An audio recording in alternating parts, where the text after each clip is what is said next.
A bondade humana é apenas o oposto da maldade humana. E não é o estado de ser espiritual que devemos realizar e alcançar em nossa abordagem da vida. Mesmo que esta mensagem não se preocupe com saúde humana ou doença, riqueza material ou pobreza, bondade pessoal ou maldade, no entanto, a obtenção da consciência de Deus, aparecendo como ser individual, resulta no que parece ao sentido humano como saúde, riqueza e bondade.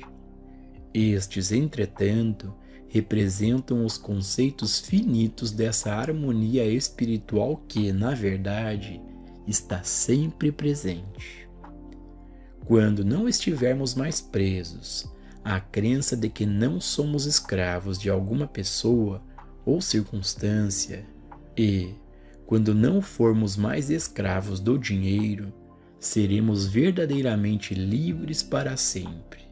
Então, não fará diferença para nós que tipo de sistema político ou econômico existe em nosso mundo.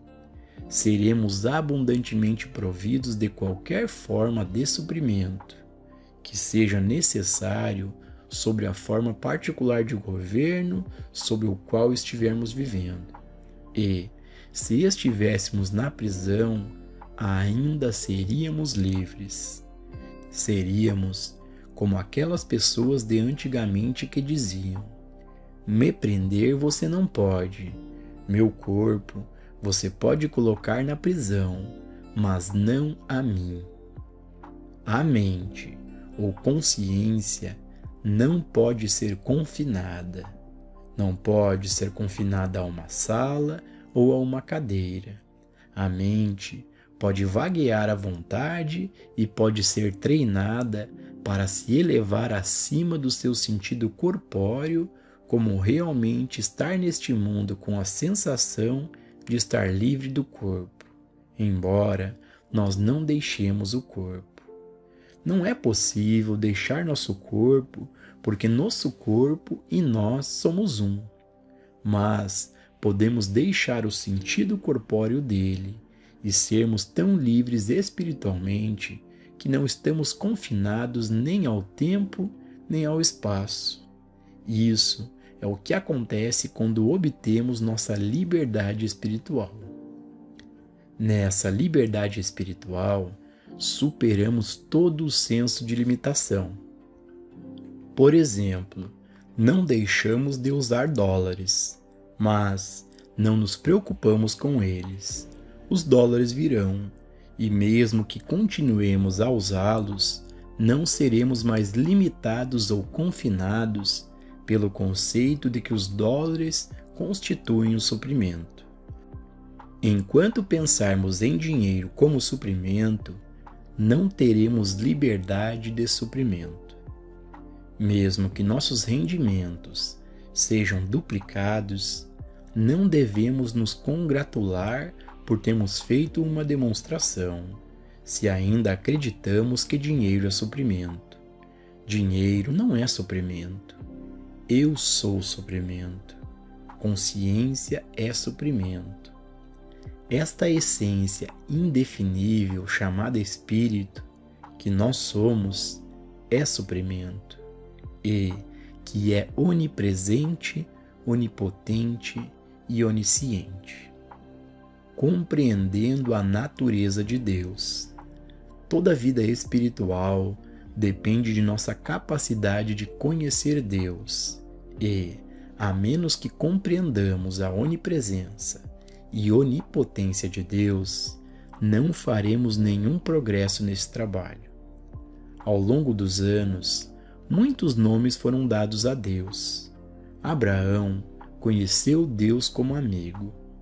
Nas antigas escrituras hindus, que datam de milhares de anos atrás e compreendem algumas das primeiras literaturas dadas ao mundo sobre o assunto de Deus, Deus é referido como mãe e às vezes como pai.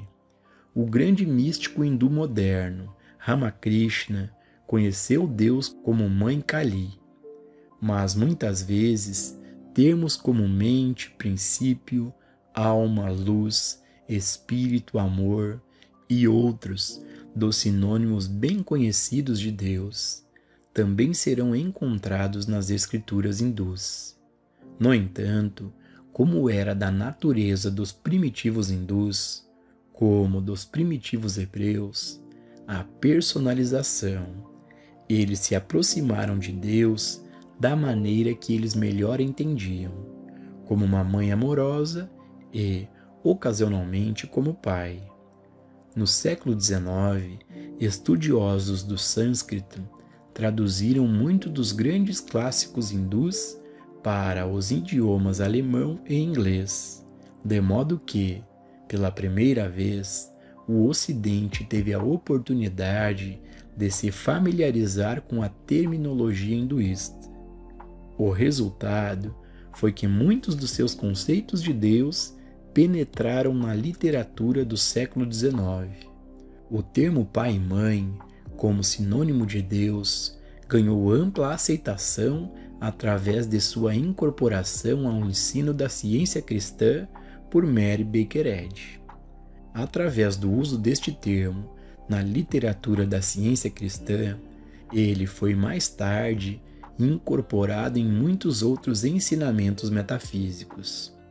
E assim, Deus tem sido conhecido como mãe, às vezes como pai e também como pai-mãe.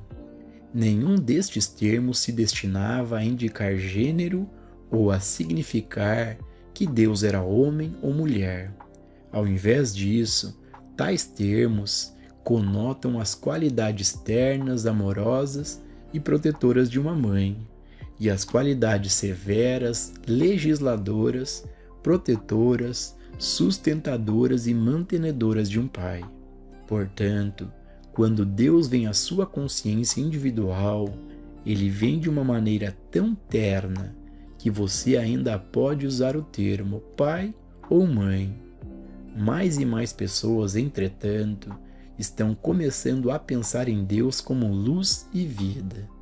E, quando Deus é realizado na consciência individual como vida ou como luz, não há nenhum senso de homem ou mulher, apenas um senso de Deus como a vida universal que permeia todas as formas. Deus é a vida que permeia a sua forma, a vida que permeia a forma da árvore, do animal e da flor, impessoal, mas ainda assim a vida. Deus é Espírito, e Espírito é a substância e a essência. É a substância e a essência da qual todas as coisas são formadas, tudo que está na terra e no céu, no ar e na água. A criação espiritual é formada desta substância indestrutível e indivisível, ou Espírito, chamado Deus. A consciência espiritual revela a realidade.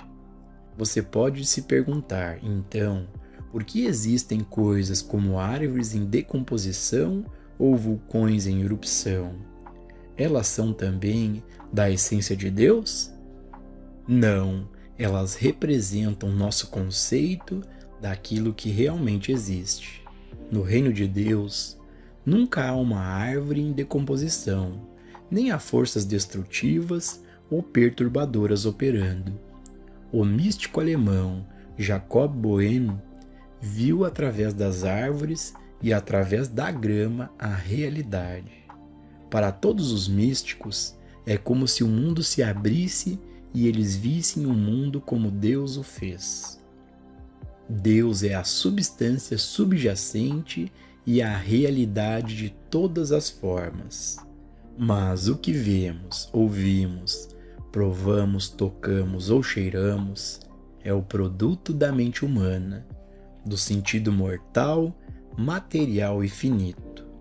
A soma total dos seres humanos no mundo, sob o que é chamado de lei material, lei médica, teológica ou econômica, têm criado este sentido finito do universo que eles veem, ouvem, provam, tocam ou cheiram.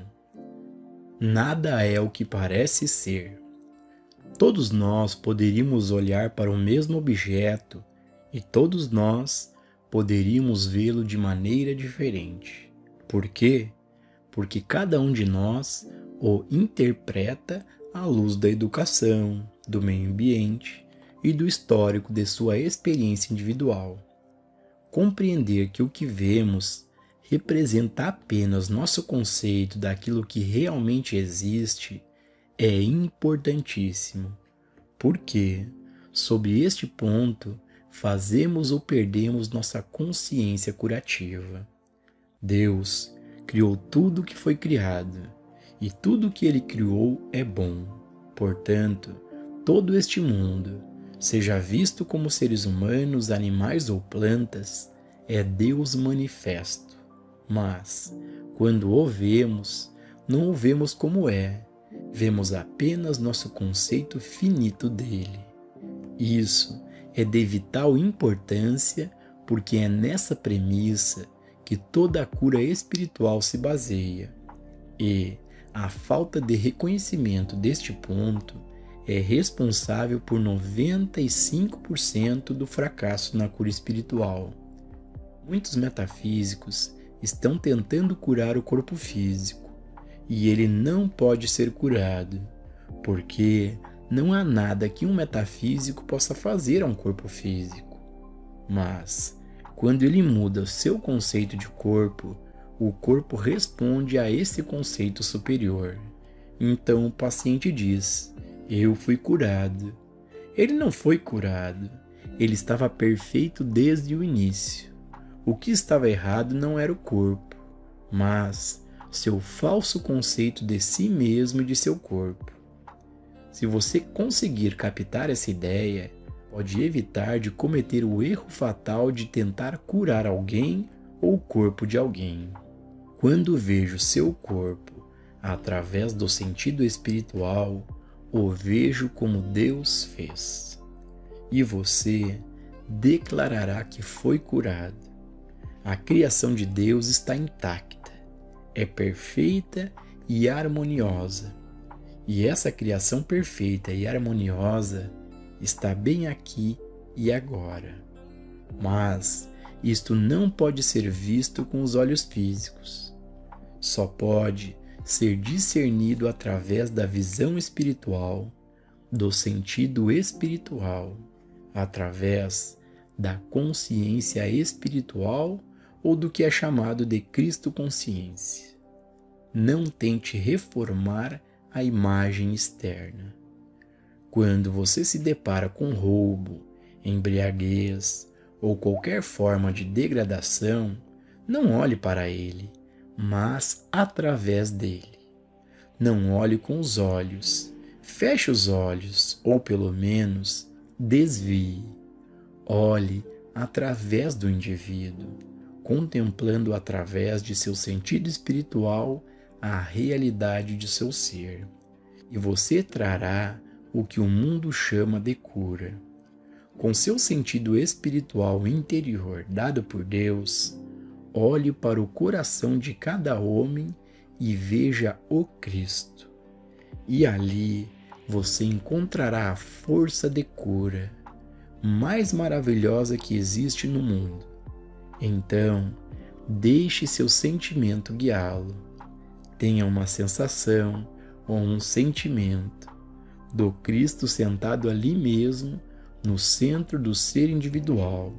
E, quando você alcançar esse Cristo, você terá uma cura instantânea. Para trazer a cura de um pecado ou doença, não se preocupe com o ser humano ou o corpo. Fique em silêncio dentro de seu ser. Sinta a presença de Deus, a presença do bem, o sentimento divino ou interior, e assim você não será tentado a pensar em nenhuma pessoa. Não será necessário pensar no nome da pessoa que se dirige a você em busca de ajuda. em sua forma ou em sua doença. A inteligência onisciente sabe, e, portanto, quando você sentir o sentido da alma que o acolhe, você terá testemunhado uma cura. Conduzindo uma prática de cura. Na condução de sua prática de cura, tenha cuidado de não repetir presunçosamente declarações da verdade a seus pacientes, para não lhes dar belas citações das Escrituras ou escritos metafísicos, a menos que você mesmo tenha tido alguma medida de consciência dessa verdade. Lembre-se, é muito melhor não dizer nada a seus pacientes a não ser deixe-se comigo, ou eu o ajudarei, ou também eu estarei com você, ou ligue-me novamente pela manhã. Muito melhor não lhes dar nenhuma declaração da verdade, mas apenas sua garantia de que você, com sua realização da presença de Deus, está conscientemente com eles em oração e realização. Quando sua consciência está imbuída do Espírito da Verdade, não apenas da letra da verdade, mas do Espírito da Verdade, a cura ocorrerá. Então, você pode explicar aos seus pacientes qual é a verdade, dando-lhes declarações da verdade que você provou ou demonstrou, e que se tornaram parte de sua consciência. Eles não só ficarão felizes em ouvir essas declarações, mas também sentirão sua verdade. Dar aos seus pacientes ou estudantes citações e declarações da verdade das quais você mesmo não tenha consciência é como dar-lhes uma pedra quando pedem pão. Dê-lhes apenas uma simples declaração que você demonstrou repetidas vezes e que, portanto, você sabe que é verdadeira. A não ser que você possa fazer isso, dê a eles silêncio curativo. Não diga nada, mas sinta dentro de seu ser este Cristo curador. Lembre-se disso. Você não é chamado a curar uma pessoa. Você não é chamado a remover alguma doença terrível. Você não é chamado a mudar a atividade de um corpo humano. Tudo o que você é chamado a fazer é realizar a natureza espiritual de Deus como onipresença e da perfeição da criação de Deus. Você é chamado a sentir uma presença viva, a sentir essa presença viva no centro do seu ser. Em todos os casos para os quais você é chamado, o verdadeiro chamado é para a sua realização de Deus como a vida do homem, Deus como a mente, a alma, a lei, a substância e a causa.